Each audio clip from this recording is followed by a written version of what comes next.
up dive. Feel the vibe, get ready to ignite.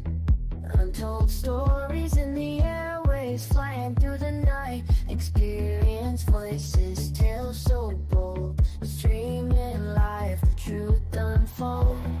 Untold Radio Network, where secrets come alive. New episodes daily, the mysteries thrive. Great guests, super chat, it's a wide variety. Share and subscribe, join the side where truth can't hide. Aliens in the attic, UFOs in the sky. Cryptids lurking, oh my, oh my. Ghosts in the hallway, whispering your name. The paranormal, the unexplained.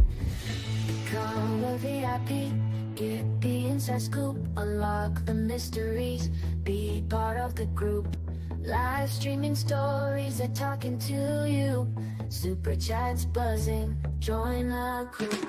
Untold Radio Network, where secrets come alive. New episodes daily, the mysteries thrive. Great guests, super chat, it's a wild member ride. Share and subscribe, join the side where truth can hide. So if you've got the guts and you want to explore, tune into the Untold, it's what you're looking for.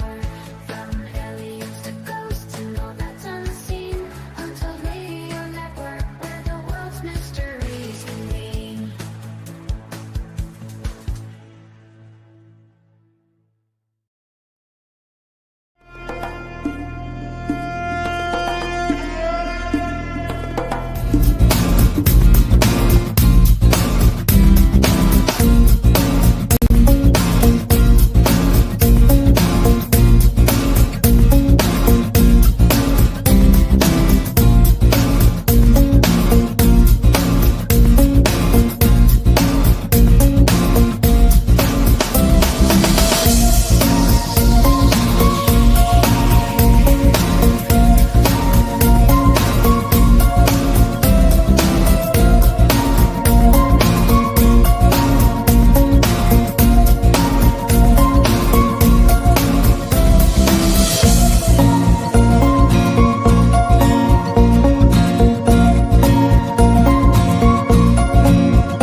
Good morning, monsters, and welcome to this week's episode of Monsters on the Edge here on the Untold Radio Network. I am your host, Barnaby Jones. Today, we are live in studio.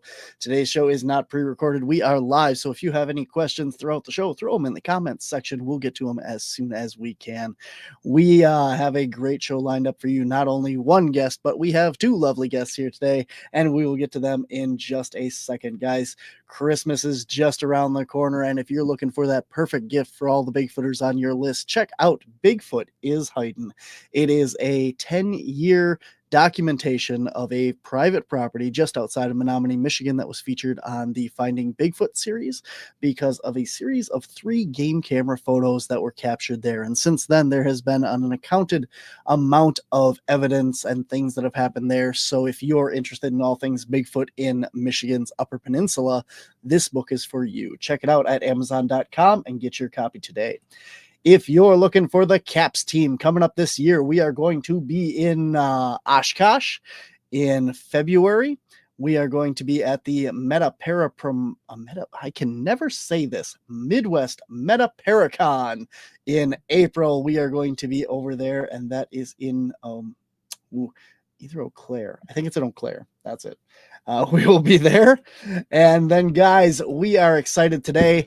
Today is the day, December 16th. We are giving away a set of Mothman Flatwoods Monster and a little Bigfoot from Northwoods Bricks set. And anybody that purchased their tickets so far was entered to win. And today's winner is a person who actually, I gotta check my comments section here. We have all comments. There she is. There's Lee Warner.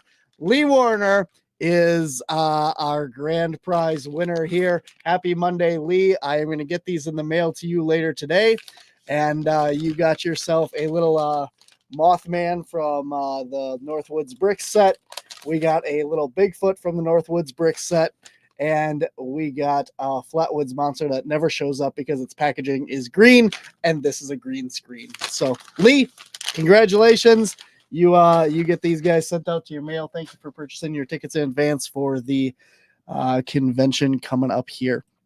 But guys, another thing that I promised was we are going to officially announce more speakers for the convention. And that's right, guys. So we have Scott and Hannah Violet from Squatch America, Chad Lewis, Angela Zabel, myself, Keg, Rick, and Barbara from My Haunted Hometown. And we also have Stacy Brown Jr. is going to be at our convention, and also Miranda Young, the ghost biker. So we have more ghost stuff and paranormal stuff. Oh, and Bigfoot stuff. That's what I meant to say. Coming at you for the Cryptids, Anomalies, and Paranormal Convention. That is Saturday, May 10th is the convention. Friday night, we are going out Bigfooting. So if you want to come out with that, we also have a dinner, VIP dinner, that is a separate ticket and limited availability. And then the Sunday after that, we also have two paranormal investigations going on. So plenty of stuff. We have a psychic gallery reading by Angela Zabel Saturday night. That's included with your Saturday ticket. So 3 different tickets. Also, guys, if you can't make it live in person, you can also get a virtual ticket for just $5 and come out and watch us from wherever you guys are for just $5. All of our speakers will be live streamed throughout the day, and you can watch them after the fact as well. All right, that's all we got for that. And all right, if you want to show your support for all things here on the Untold Radio Network, here's how. Hey, Untold Radio Network fans. Want exclusive perks and to support our channel? Introducing our YouTube membership program with 3 amazing levels. Get loyalty badges that level up to different cryptids the longer you're a supporter. How cool is that? You'll also get access to custom Bigfoot emojis and priority in chat.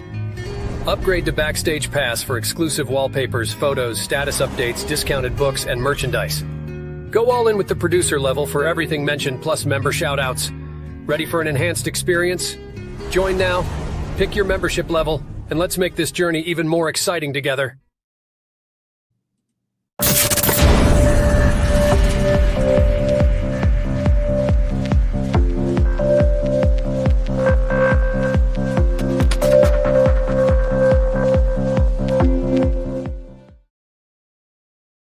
All right, guys, it is time for our guests. Not one, but 2 guests. The Midnight Squatchers was established in 2016 by lead researcher John Montoya.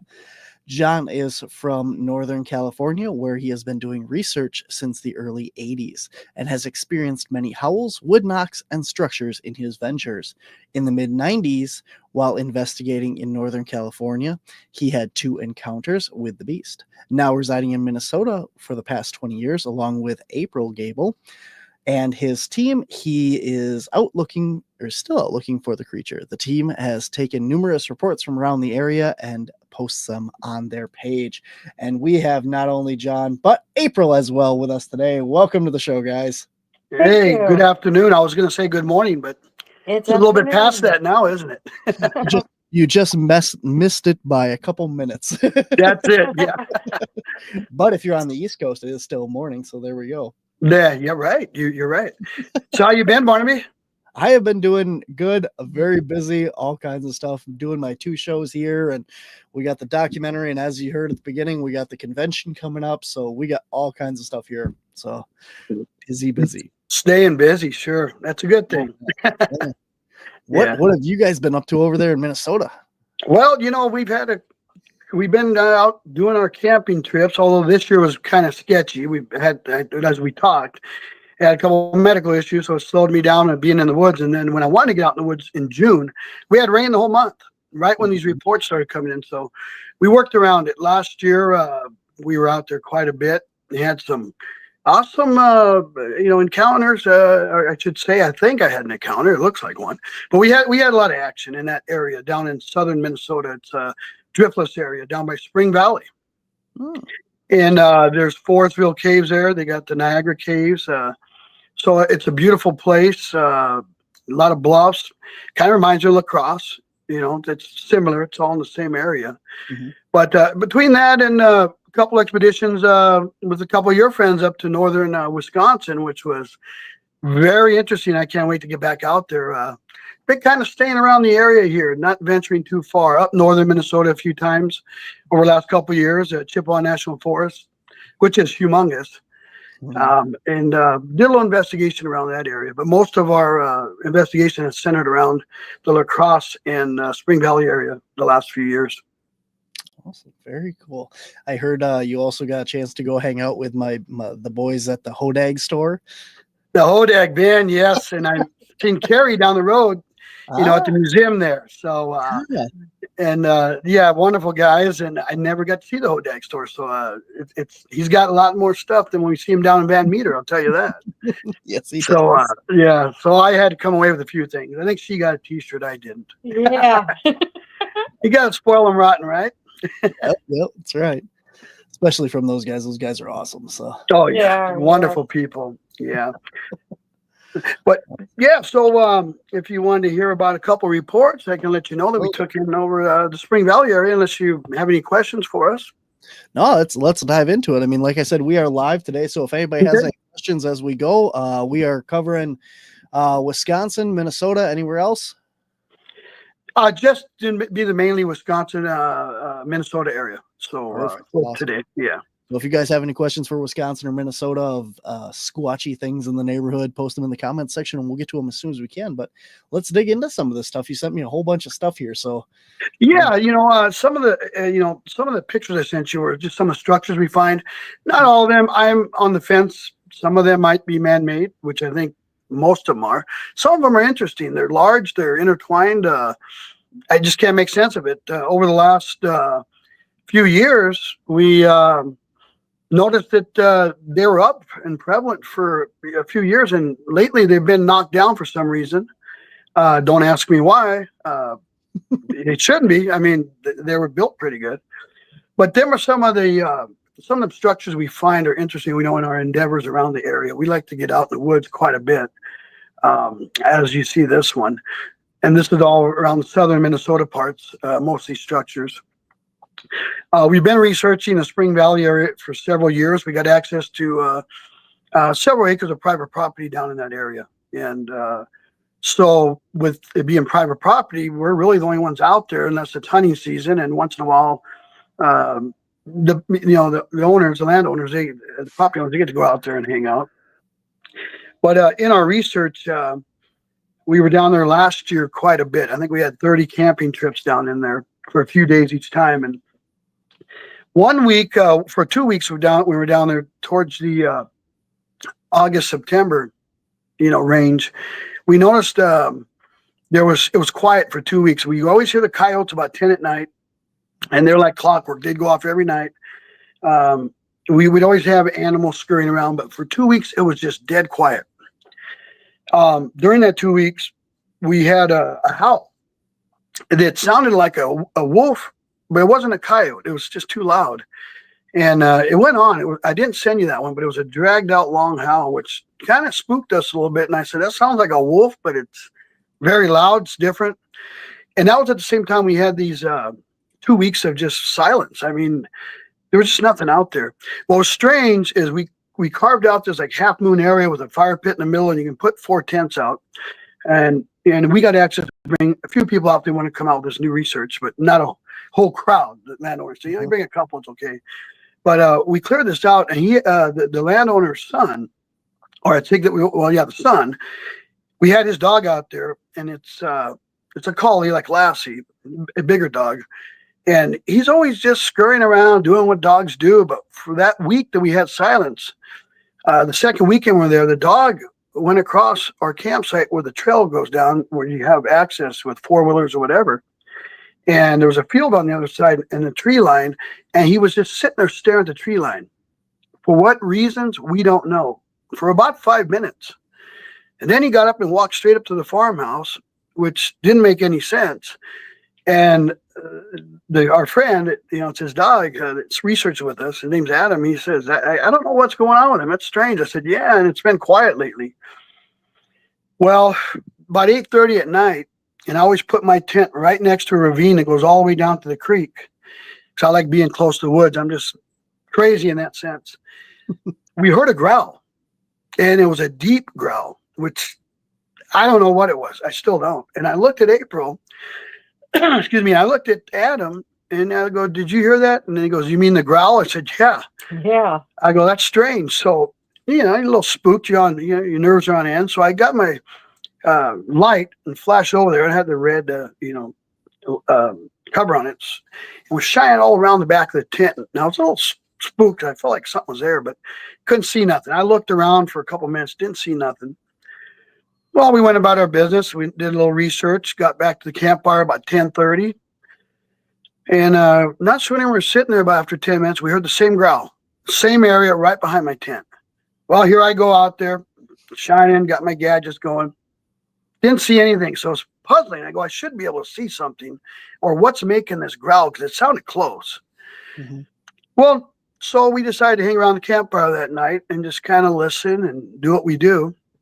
And we sat there for most of the night, had the music real low, and nothing really went on.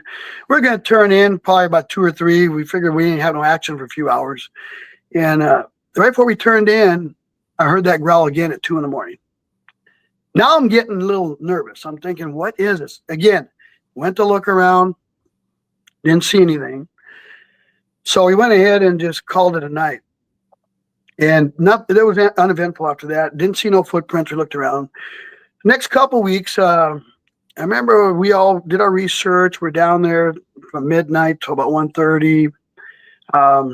Came back to the fireplace, the bonfire, and we were hanging out. And about 3 in the morning, I said, I got one more camera I want to get because it's getting later in the season, and I want to change the batteries out and leave it for the winter. And April was against it, so it's the landowner and people. And I said, I'm going to go down there. So I walked down these woods all the way down the creek, I don't know, 1/8 of a mile down there from my campsite, and was trying to get the camera, and it was facing down towards a river, straight down. It's all rocky there. There's a couple caves up in there, and it's a rock face. It's on a hill about 100 foot. And it's easy going down, and I got long issues. Going back up's a little harder. So I was trying to untie this camera, and I heard some scurrying or movement up on the cliff right there overlooking the river. And it wouldn't be this picture, but it would be the picture with the like a black figure in it. I'll see if we can get to that one. It kind of looks like a little black figure in the tree line. So I was trying to untie this camera, Barnaby, and it wouldn't come loose, and I just tied it in a knot.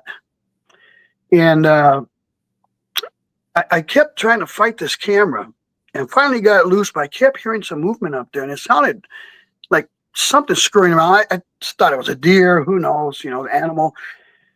Got this camera untied, so I walked back up and started snapping pictures up there. And that's the one with a dark figure. I don't know if you have it there. It looked like a dark figure. Maybe not. Okay, maybe I forgot to send that. Is it this one? Is this the right spot? No. Yeah, no, it'd probably be further down. I don't know if I should have put them in order, I think. But as I was walking up, it sounded like something was flanking me on the other side of this ravine. And it sounded bipedal. It was on 2 feet. So first thing I thought was someone's messing with me. It's got to be maybe our camping buddies, maybe April on the other side, which is kind of tough to get to that side. I didn't know what it was. It followed me for about 200 feet. It was odd is when I stopped, it would stop. When I went, it would went. I felt very uneasy. At that point, I started just singing, making noise. I didn't care. Just figured if I make some noise, whatever it is will leave me alone. And I was kind of spooked, and I don't get spooked very easy. Made it back up to the campsite. Like I said, it's uphill, so I was huffing and puffing. Got back up to the campsite, and they were all there. And I said, was anybody down there? Did anybody? No, it was just us here. Nobody's been down here. I said, well, something followed me up, and I could have swore it was one of you guys, And I did snap a picture. I'm sorry if I didn't send it to you, but it looked like a dark figure up in the tree line. And And when I went back down the next day, it had to be about 12 foot up in the air on these trees. So it was I can't say it was or wasn't, but something was definitely there.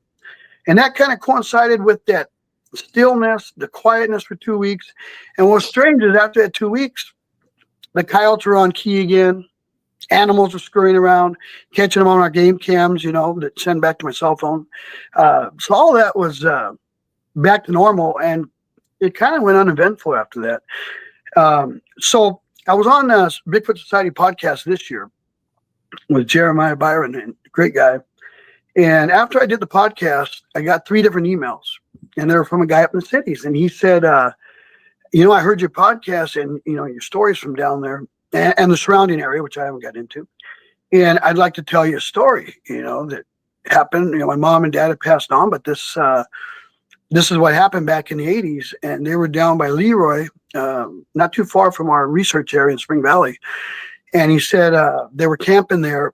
And one night they started hearing some screams and movement in the forest.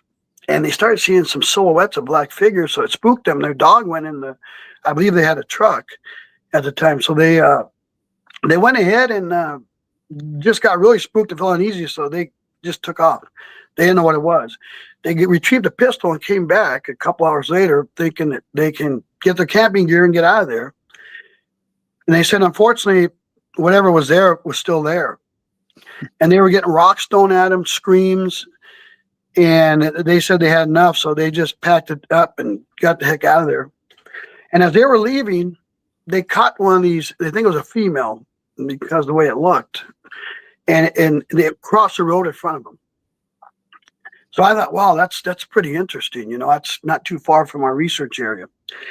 And he had another story again and that's the one you were showing earlier, the Masonic Park area, that rock face cliff. And he said his cousins, and this is not too long ago in the 2000s, 2008, somewhere in there, but they were camping right below that cliff there. And we've been there researching now 4 times. And I do have a trail cam up in that area, but right down below there, where that grassy area is, there's a couple of fire pits. I don't think you can camp there no more, but back then you could. And they were camping there. And towards the evening, they started hearing screams coming from the cliffs there on top. And there is a cave next to that, which I found. But anyway, they heard the screams up on the rock face there. And they didn't know what it was. They're hunters. They know the sounds in the forest. They couldn't understand what these screams were. And then they started feeling like they were being surrounded because the screams got closer, and they were down on each side of this cliff where there's a river on one side, and the river kind of goes on the other side, and there's forest on each side of this cliff here. And that's about 150 feet up. I know pictures don't do it justice. Mm-hmm. All of a sudden, they said these screams got real close, and they felt like they were being surrounded and felt very uneasy. And they had got in their vehicle and went to exit the area. And when they did, they saw 2 of these creatures cross in front of their headlights on the way out. Now, we've been up there, I think a month ago we were out there, and we did hear a weird high-pitched scream. Not sure. It sounded to me like a deer, maybe getting killed. I don't know, but it was a high-pitched scream. I couldn't make it out. It was in the distance, but it was right at dusk. And there is a cave to the left of that picture, which I showed. That's a picture you had, which we can't get up in, and I'm not going to attempt to. We were up there a couple of weeks ago, and because of the cold and the hot weather, the rocks were coming down off that cave. I was right by. I said, I'm not going to get hit in the head by a rock, And I asked people if they know what's in that cave. It does go in, and they say, how far, whereabouts. Nobody has a clue. They said they've never been up there. They've seen it, but they never went up in there.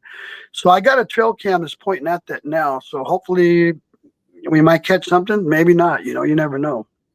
How high up is that?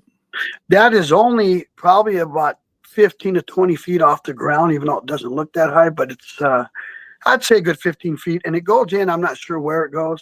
There's a little one up further, but this is where these creatures surrounded them. So, and it's with the foliage all gone, it looks bare, but during the summertime, it's very thick with forested areas, a lot of creeks, a lot of bluffs around the area. It's a beautiful area to research, and there's a lot of stories from that area. As we started researching this area over about 4 years ago, we noticed many stories from that area. What got us in there was, and I know we haven't talked in a while, was one of the landowners across the area, a farmer. He had seen a 9-foot tall creature when he was having a big brush fire come out of the woods. And I don't know if I told you that story. I think no. So, because we haven't talked in a while, Barnaby, I forget, because I've been on a few podcasts. So he had, and that's only probably about a quarter mile down the road. He lives kind of by the hill there where it's real wooded down Spring Valley Research. And he was out there having a big brush fire, about the size of a car. And he has 100 acres. He said he's hunted it for 10 years. Never heard anything out there. But that one night, after he had the brush fire going for a little bit, he heard some scurrying and screaming and growling in the forest. And he thought he just passed it off maybe in a bear that had came by or something. He wasn't sure. And he went ahead and was really worried about it because he had his son with him. And I think his son was 10 and he didn't want anything to happen. So he monitored it and he had a gun right beside him. And he said all of a sudden this thing came out of the wood line. And he said it was about 9 foot tall, big, hairy creature. And it just started screaming at him. And it picked up a log and threw it at him. And he said it didn't hit him, but it landed next to him. And he said, as big as it was, he didn't even think about grabbing the gun. He picked up his son around the waist and went in the house. He was done with that. And he couldn't believe what he was seeing. Well, he stayed in the house, of course, as I probably would too, because, you see something like that, which I ran into a 9-footer out in the California mountains there in Santa Cruz. And that never thought I'd see one in my life. But he went in his house, barricaded himself in for the night. And he heard it scurrying around. He said about 20 minutes and finally it disappeared in the forest. And he didn't want to go back out. Next day, he went out there and he found several footprints that were about 17 3/4 inches, very deep in the ground. So that really got me intrigued to go down in this area and research it. And while I was down there, we've been hearing stories, and I looked it up on the BFRO map and found a couple other sightings right down the road, about 4 miles from where we researched. So that was very interesting, and they had reported seeing a couple creatures, found footprints. And one of the landowners there that sold off some of these, that's where we researched a little red dot, and that's some of the reports from the area. He told me that back in the 90s, when we were selling off 10-acre plots, and he still owns some of the land that we research on, that they were taking pictures to sell this land off. And there's a dam down there, which is overgrown now, where the river kind of comes off.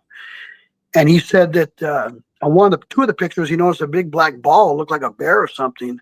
The next picture, there's something standing up. He said it had to be 9 to 10 foot tall. It looked like a giant ape creature.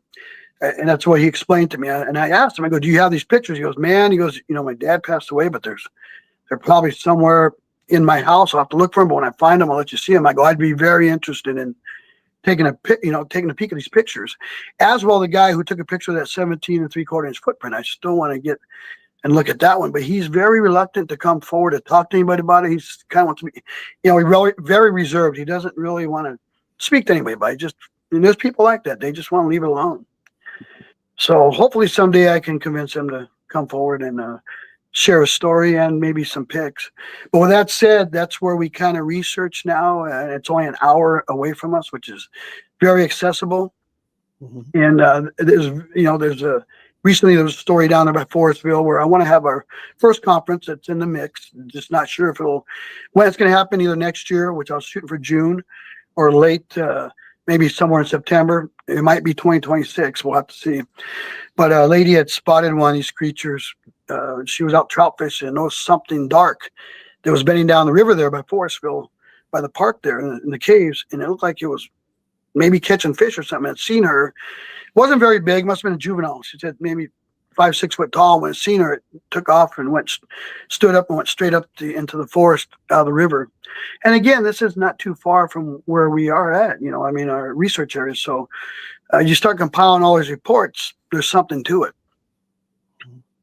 So it's interesting. Like, a couple of your stories here have all revolved around having a campfire.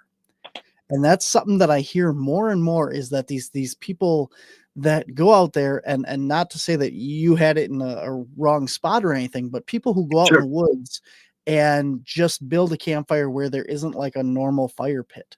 It seems like these are the people that have the most interactions, or that's where a lot of these stories take place. Like, it seems like, if you're living out in the woods, if you're one of these creatures and your forest catches fire, that's something you're going to want to know about, because it's going to chase off all the wildlife. It's going to, be destructive and stuff. And I think maybe that's why these things come in there to check it out. Like, is this natural? Is there somebody doing this?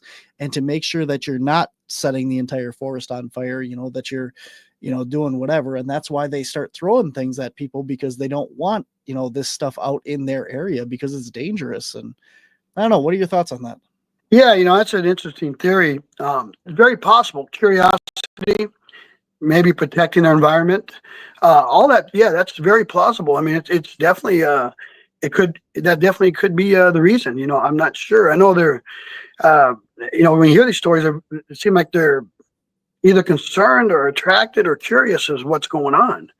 I know trail cameras are hard to catch anything on. A lot of us use them and sometimes get disappointed that we haven't caught nothing. I know one time out there I caught a little bleep. It looked like a hairdo, like a furry hairdo, but I got just about a half moon and about, the forehead shot. So I looked like a person or something, or a hairy person. I don't know what it was, a head shot or something. But again, it's inconclusive unless I can see the whole figure. So, but yeah, that's an interesting theory. I know that they got the woo factor about orbs, which I don't go into a whole lot. I'm more on the flesh and blood, but I'm very open-minded. I believe you have to be open-minded, especially when you're out researching. Anything's possible. Tennessee, Kentucky Bigfoot says, I do think they love to gather around the fire, maybe Native American relationships. That's a good point too. We hear stories of the natives having the fires and bringing them in and stuff for that. So maybe they're just trying to come in and have a little powwow with you or something too. But right. What's the relation with the fire and these interactions? Sure. It's funny. My dad was Apache Indian, so I'm half Native American. But yeah. They always, when I see my neighbor across the street, he would joke. He passed away now, but he'd say, "White man make big fires." I said, "Not as big as us Indians," but that's a very possible. It could be possible. I mean, who knows? We're all still in this investigating and researching. We're all still trying to figure out what the heck these creatures are. We don't actually have one to really research. Have a life specimen. So it's very hard to, we're all in the learning process. Hopefully we can get some good evidence someday. That's what we're all striving for.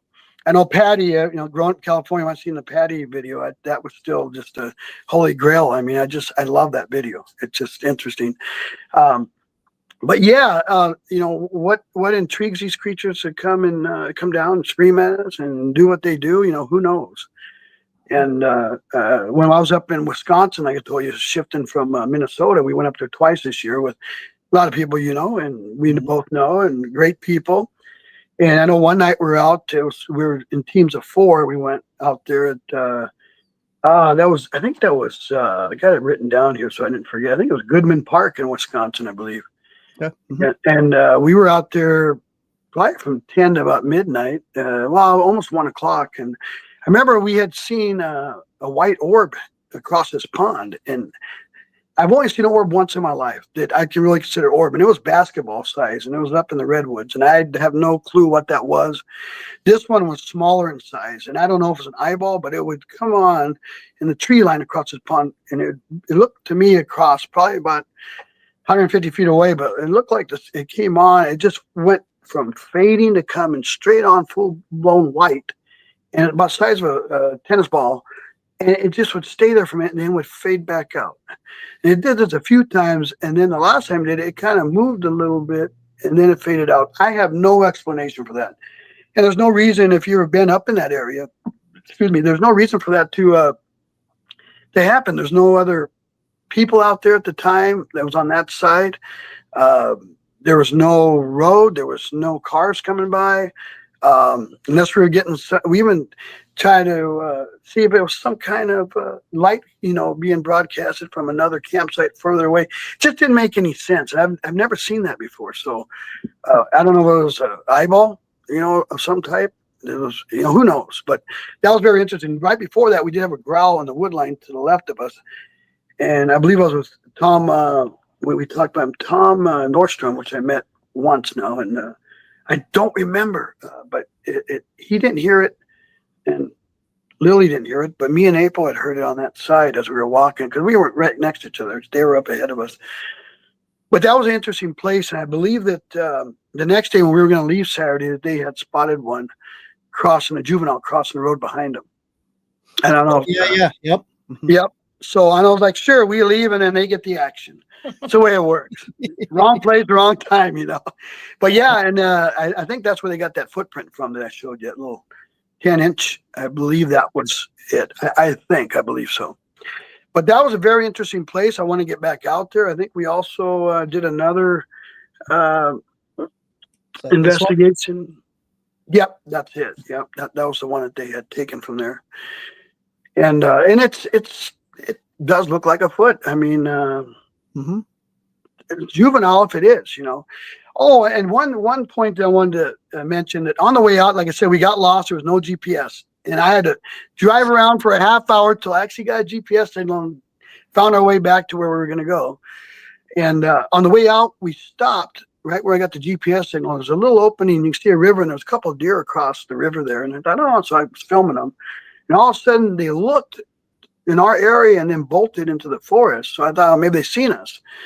When we went to leave out of there, we were going probably about 30 miles an hour, just cruising. And I noticed, I was looking through the forest, because that's what we do as researchers as I'm driving. Yeah. And I noticed something black, probably about maybe 75 feet in from the road. And it looked like it just went down real quick, and it looked like a head and shoulders, kind of like a person, but it was all black looking. And I thought, I think I just spotted something. Maybe that's what spooked them. So I put in reverse and backed up slowly. And when I looked, there was nothing there. And April had seen it too. And I thought, I'm not saying it was something, but it sure looked like, just like what we were looking for. It looked like the head and shoulders of something. It was very dark. So maybe that's what spooked the deer. I don't know. But that place there is very interesting. And I plan to make another trip to it up in them northern parts. It ain't too far from the upper UP, I believe. It's, I don't know, an hour away maybe. I'm not sure, but I never been up there. It's pretty close.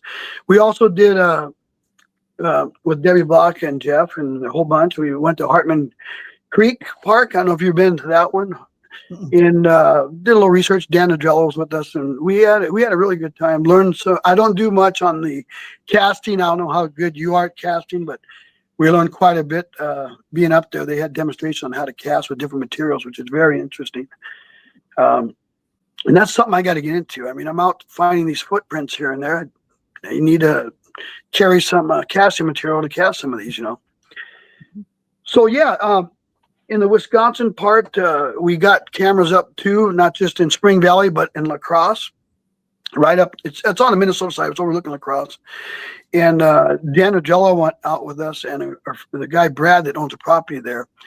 And it's very mountainy. It's it's very, very hilly. I mean, it's just steep, overlooking the river there, the Mississippi.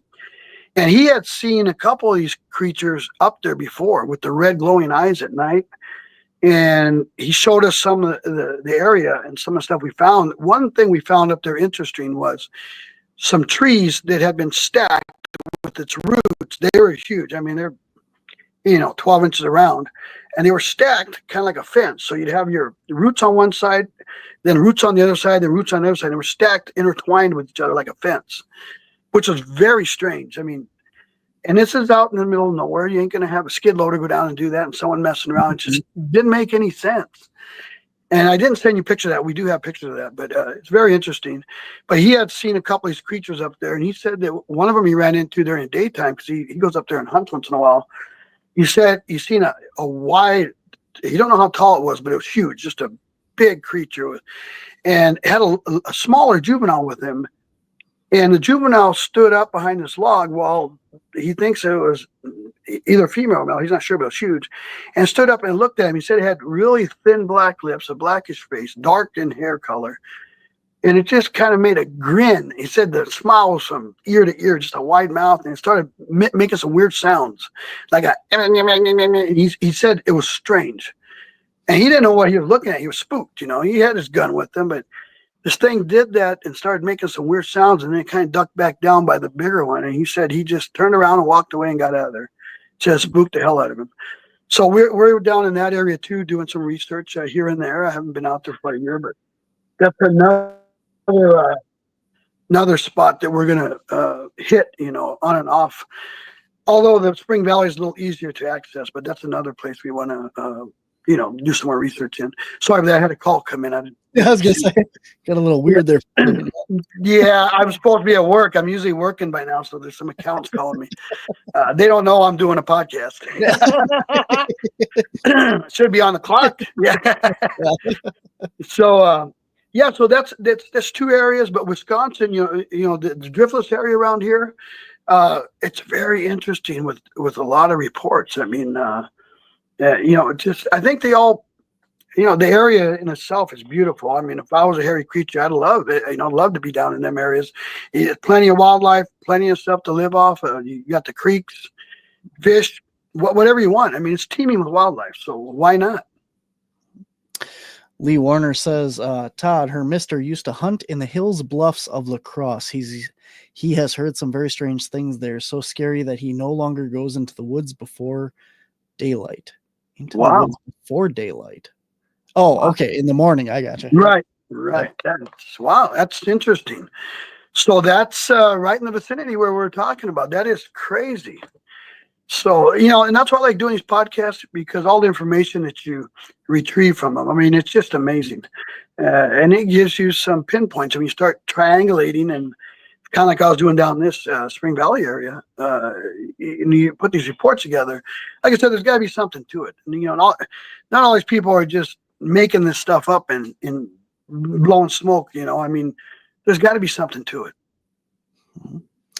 I have a question back here, and I didn't know what it pertained to, but we're going to bring this up. Dario from Italy says, was it a howl of what kind of animal, in your opinion, and how many howls? Thanks. Okay, and this is referring to this was when you started talking about the orb and stuff in northern Wisconsin, but I don't know if this is pertaining to the stuff that you heard out in California. So I don't know if Dario's still listening. If you just want to talk about some of the howls and stuff that you've heard. Yeah, down in California, I haven't really mentioned much about that, but when I was out there researching, I heard the identical sound to the Ohio howl. I mean, it was just that long, dragged out howl. Identical. If you could put them next to each other, they would just almost overlap perfectly. And that was in the early 90s, before I had my sighting in the later in the mid 90s, in 97, when I ran into a 9-footer. And down here in the southern part of Minnesota, up in Wisconsin, we had more of a growl. So it was a deep growl. And I've heard that in down here in southern Minnesota. We've also heard a scream that sounded like a lady just screaming at the top of her lungs. And that's kind of unnerving when you're out in these woods late at night and there's no one out there but us. This is private property. Mm-hmm. Now, it just don't make any sense, and it gets you, it sets your nerves off a little bit. You're down there, and you hear something like that, it gets to you a little bit.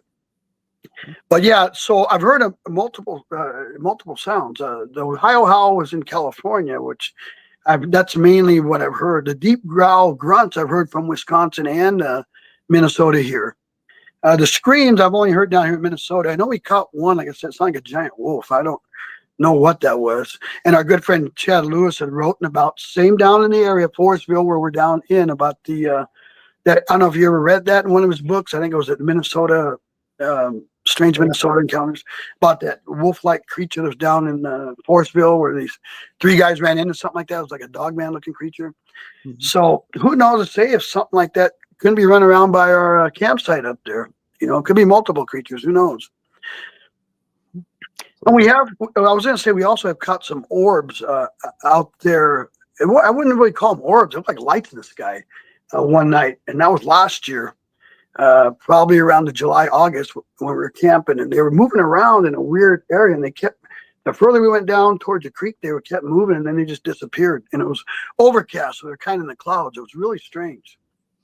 Interesting. Got another question for you. Has John always done his research in Minnesota? What other states has he done research in? Oh, sure. Yeah. No, I'm born and raised in California, and April's been out with me quite a few times. So while I was in California living, where I had access to Santa Cruz Mountains, and of course up and down the state in different areas, Northern California. I've researched California quite extensively. Minnesota, of course, Wisconsin, Iowa, Missouri, the Ozarks, interesting place. And we have been up to the top with Tammy Trico from the She Squatch. We went up there on an island about a half mile from the Canadian border. Didn't want to step on their side because I hate to get taken away by the Mounties, but we were up there just really camping out. But Rainy Lake, yeah, it was up on Rainy Lake, and that was interesting. But any other states, that's mainly the few ones we've been to that I've researched. And we'd like to hit some other states, but it's hard because when you find an area that's a hot spot, you kind of want to concentrate. I know you like to go around and do other states and kind of venture around, but I kind of like to stick when I got something going here. I want to hit it and see what we find, no matter where it's at. If I can get there, of course, it's easy. It's accessible here, but when you're out like Missouri or if you're going to California, you only got a week's time, so you got to make the best of it. Mm-hmm. We focus mostly in Wisconsin and Upper Michigan, but then we do go out when we do conventions and stuff. We'll go to the other areas. So right. But it's hard if you really want to hit a place. It's got to be nearby if you really want to get some good research done in the area. But yeah, so that's mainly the states I've been around with April and the Ozarks. Though there's so much stuff out there. I'm not familiar with it. When you see a little snake run around by your feet, yeah, you don't want to by a water, and you're like, I don't know what it is. I don't want to get bit. I don't have a snake bite kit on me. It's just. I had to invest in one. I'd like to go out with. I got invited by a few people. I like to go out with people that can't know the area until I get familiarized with the area. Like I said, I talked to a few people that we both know. I might get down to Missouri, and they offered to take me out, and they're well-known people. So they don't usually do that, but they kind of had a liking towards us and said, if you're ever down, we'll personally take you out, which is pretty cool. I ain't gonna do no name calling, but we could talk about that afterward. But well-known people, yeah, it's kind of cool though. Tennessee Kentucky Bigfoot said the She Squatchers are a great bunch, and they're actually going to be on next week Monday. So next awesome. Monday, actually, they're going to be on the show here. That's a pre-recorded episode, but we had them on. So next Monday, the She Squatchers, all three of them are going to be on the show. So that'll be fun. That's cool. They're a hoot. We love hanging out with them. It's a great episode. You can't. We were out with them. With Jen and Jenna, we were up at the Minnesota Bigfoot Conference with Abe. Abe's Del Rio, and they're a great bunch. We hang out, we talk. Whenever they're around, we usually hang out quite a bit. So they're really great bunch of gals, and we love hanging out with them and enjoy their company.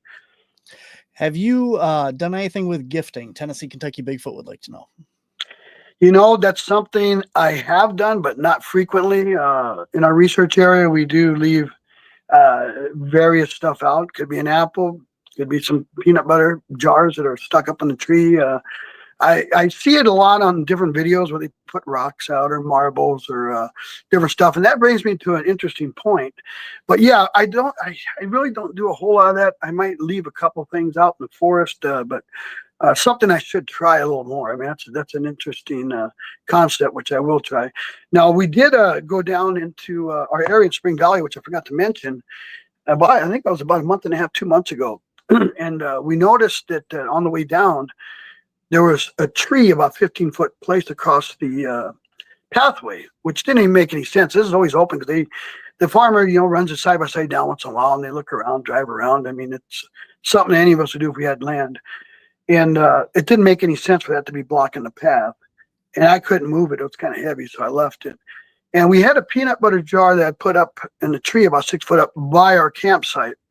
And that was missing. And our tent it looked like something had later pushed it down. It was still pushed down. And the other tent we leave up most of the year until the winter was flipped over.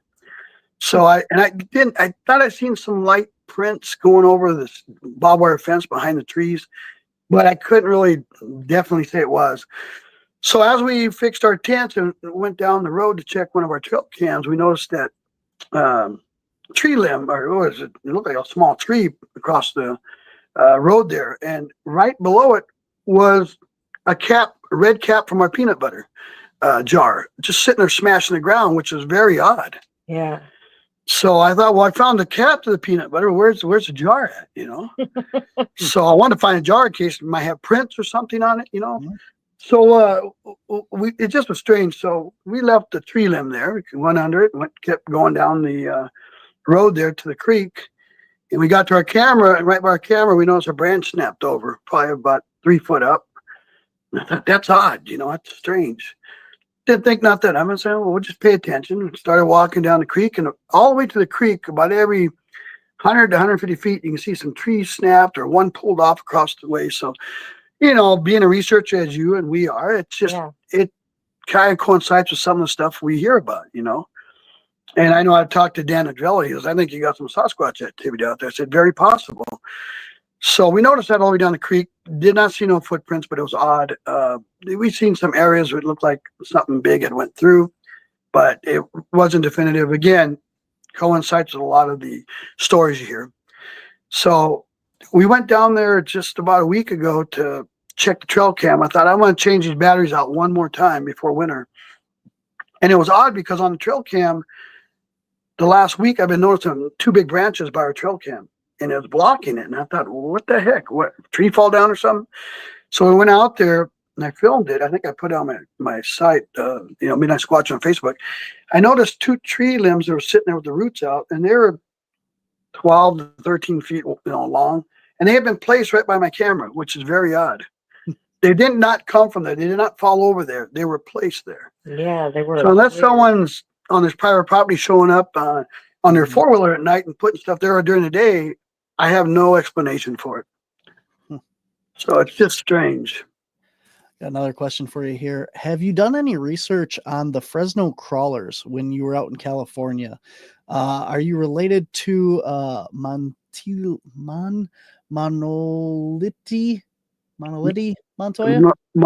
Montoya?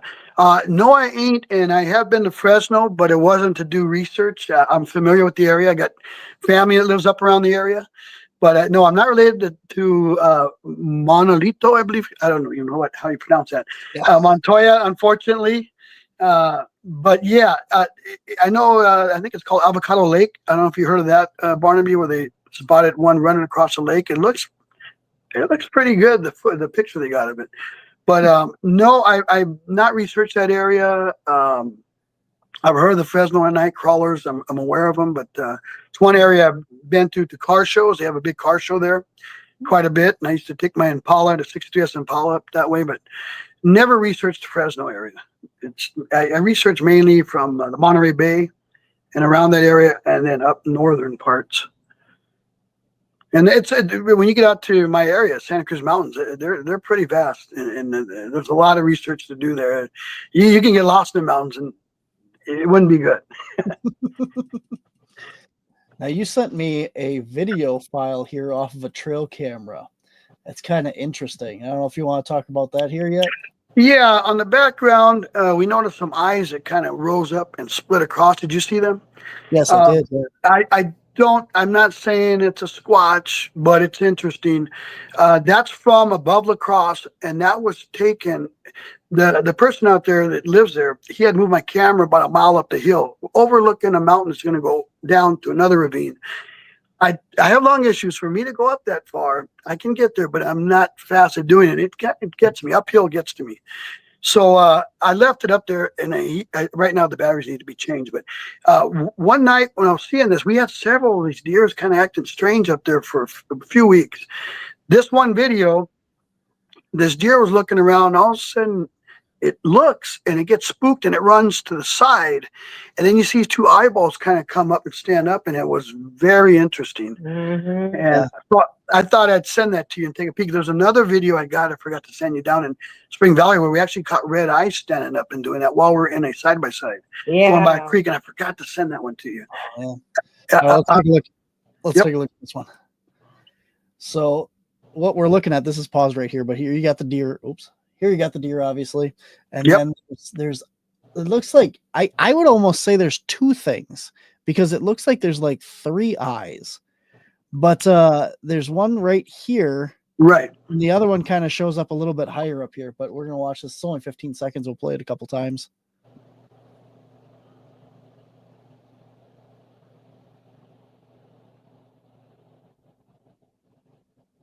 He's sensing something, then he gets spooked.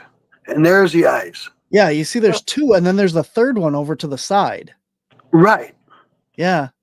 So it looks like there must be two of whatever that is. They were sitting there and they stood up and looked, but the deer bolted out of there. I'm not sure why. I know I caught I believe it was a coyote or something, did the same thing. It took off. And a coon that I had on camera that was out there scurrying around. It bolted too. So, and it was in a different area. So and this is where the guy had seen the red eyes. I told you, I see some eyes there on the side. He had seen the red eyes and seen that little juvenile pop up during the daytime and kind of mimic him. So it's an interesting area, and it's right above La Crosse there in the mountains. It's very wooded, very hilly, very mountainous. So I definitely want to get some time out there. We did spend a couple weekends out there, but haven't been out there recently, which I need to. And this would fit with your Wisconsin stuff too, because even though it's on the Minnesota side, it's kind of near there. What I think is really weird here, though, is if you watch, it looks towards the eyes and immediately gets spooked, like it's seeing whatever that is. Right. But then my issue is you watch right here on the left side of the screen and you see the deer right here running almost towards it. Right. So if it's spooked at whatever it's seeing over here, why is it running in the direction of it? You know, that's just a weird video. Yeah, I'm not sure on that. It's just strange.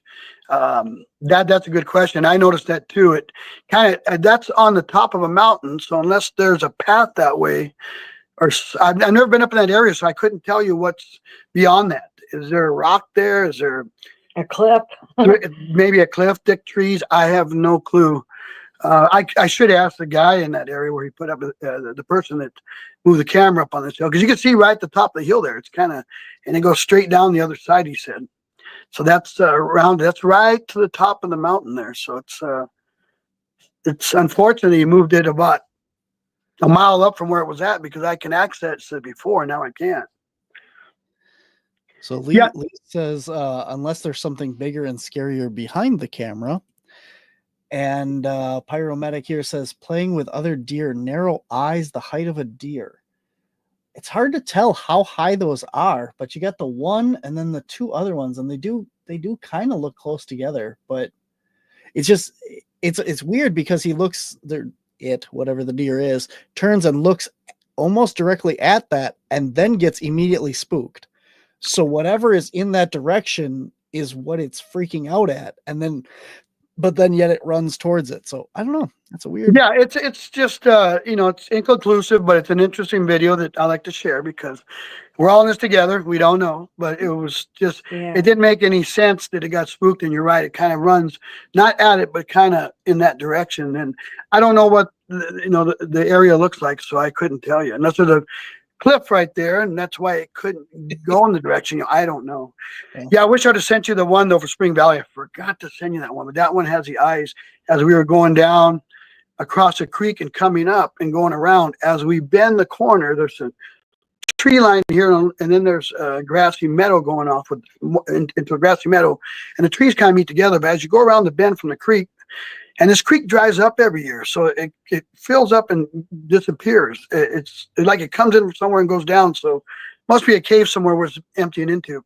Mm-hmm. But as we bend the corner, around the corner, there's two red eyes. They're orange red, and they're low to the ground, you tell. And as we go around the corner, they kind of move up and then up to about a 5-foot area, and then we pass it. And I didn't notice it till I started playing back our videos, which sometimes that's how you catch some of your stuff. And find it. And when I played it back on the smart TV, I said, "Oh, look at that! There's something there." I seen it. Now after that, we went to another area on this private property where we research, and I had my night vision out, psionics, and I was looking down the path where we came, and all of a sudden the landlord said, "Did you see that, John? Look!" And when he said that, I looked. See what? And April and him had seen a black figure stand up and run across the field. Because there was a little empty place there was corn, but there's woods all around it. And this thing I go, "How far was it?" And I tried looking around and seeing it. He goes, "It was like 20 feet away. It was right there. It just stood up and bolted across the field.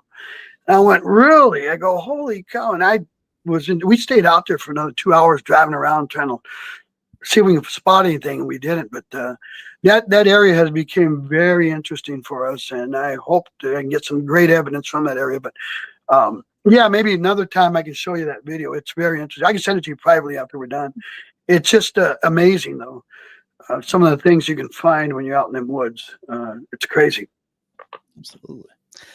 Well, we are almost at the end of the show here. If anybody has any comments or questions yet for John and April, throw them in the comments section. We'll get them in before we wrap stuff up here. But we got a lot of stuff in the show notes for you, your Facebook and website and YouTube and stuff. So tell everybody, where can they find you, and any other events and stuff you got coming up early in the next part of the year? Yeah, well, we always do 2 events every year. And that would be the Reamer Bigfoot Festival. We're always there. They can welcome to come out and say hi and meet us. Or you can find us at the Van Meter Festival, which is late September. We're going to try to have our first ever event down in Forestville, our first conference. That's in the mix. I don't have an exact date. But you can reach us at Facebook. Just look us up at Midnight Squatchers. We post a lot of stuff on that page. And then you can also get us at midsquatchers1@gmail.com if you have any stories, or if you just want to say hi, just go ahead and send us an email. We'd love any reports that you can send our way from the area or anywhere else. We appreciate it. Absolutely. Yep. Your email and phone number and stuff is all in the show notes as well for anybody that wants to reach out. Tennessee, Kentucky Bigfoot says thanks for a very interesting talk. Yeah, thanks, sir. Thank you. One more question here. All right, what do we got here? Whose house? It's always a legitimate question. I saw the Jack Youngblood jersey in the background. Well, unfortunately, I'm from California, and most of them are Northern California, so they're Niner fans. But I've always been a LA Rams fan because I like the color blue. When I was young, it started in 1970. Dodgers. Unfortunately, Lakers ain't got the blue, but I follow the Lakers. But yeah, I'm the Rams fan. April's if you look on the other side, she's got the Minnesota. So, and they just clinched. Minnesota clinched because of Green Bay. Yes. And the Rams, because of Green Bay winning, are now in first place. So let's hope that stays there. After a 1-4 record, we had a lot of injuries. We're top dogs right now in the NFC West, I meant to say, and they're. The Vikings are clinching in the North. So, and a big game tonight. And I don't know if you're a Packer fan, but you helped us out if you are. Yes. No. Okay. Okay. Well, then we can talk more wrestling, but yeah, we can talk that, but I don't do the other sports. So. Yeah. We're big wrestling fans ourselves. We just get through watching the first ever Saturday night main event. My dad was a promoter back in the West Coast, so I got to meet a lot of them back in the 70s. So it was kind of cool. So, definitely. Thanks everyone for just in chat. Come out and say hi, and you can reach us on our Facebook page if you like, and come out and say hi to us when we're at an event. We'll have more posted on there next year. Absolutely. We got one last question. We're going to wrap it up here. When you were growing up, what media influenced you? Did you may have watched that helped you in your enthusiasm in the topic? In Search of with Leonard Nimoy, Coast to Coast AM, or another? I would say all of them. All of them are interesting. I love Leonard Nimoy. I love Bogey Creek when that movie came out. Anything back in the day. But Coast to Coast is one of my favorite shows to watch when Art Bell was doing it back in the day. It just all great shows. But what influenced me, all them shows influenced me. You couldn't find a lot back in the 70s. I was born in 65, so you couldn't find a whole lot in the library. Once in a while you see a book, and I'd flock to it like seagulls, on a beach. I just wanted to go get that before anybody else and read it. But Bogey Creek really hit hard with me because I was, a hunter back when I was younger.